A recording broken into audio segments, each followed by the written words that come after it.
Hey everybody, Kelly Garden Girl here. I just wanted to share a little bit of my garden journal with you. One of the things about seniors and activities, and I think it's really greatly overlooked, when I first got into HT, I had worked in seniors facilities for a long time and began to notice something, and that was that we're not encouraging our seniors to continue to read.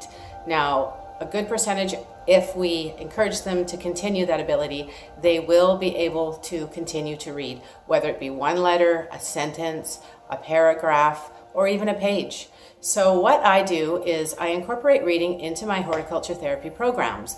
Now, I'll think about a story quite a few years ago, where an elderly gentleman didn't really take part in much, and he didn't want to have anything to do with flowers in our silly little garden group. So what I did is I started to develop a little relationship with him. And he began to look for me on each day when I came in with my wheelbarrow. Didn't want to have anything to do with gardening. I found out that he was a foreman, and he was always a supervisor, and he was always a boss. So he didn't want some silly garden girl telling him what to do. So slowly he did come to the table with us and sat there like this with his hat on.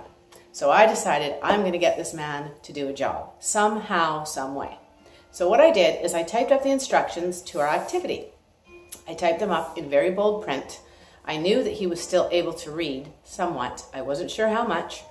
And I brought the instructions, sat them down on the table, sat there and said, "Oh, I forgot my glasses today. I'm not going to be able to read what we're doing." Nobody said anything. I said, "Charlie, would you be able to help me read this? I bet you can read really well." "Well, sure I can." He takes the paper in large bold print, because I made it nice and easy so he could focus and see the lettering, and he reads. First step, blah, blah, blah. Second step, take the scissors, do this, do that. Well, before you knew it, he was explaining exactly how we were supposed to do this activity.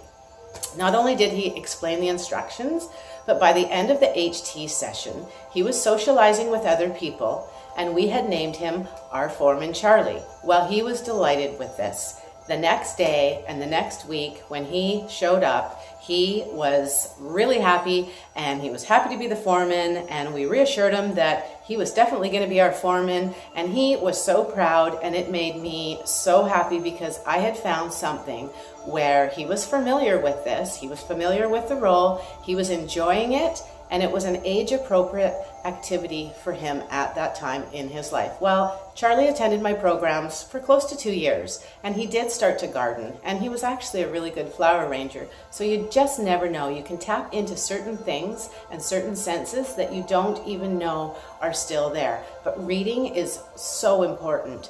Plant labels, if somebody can print, get them a large felt pen, where if they're writing, they can see what they're writing. Start with one letter, start with a word, show them the word, and get them to write the word. And if they spell it wrong, that's okay. Clap and tell them they've done a really good job. And would they like to do it again? Always make it about their choices. And plant labels are absolutely fabulous. You can have somebody gluing the plant label onto a stick.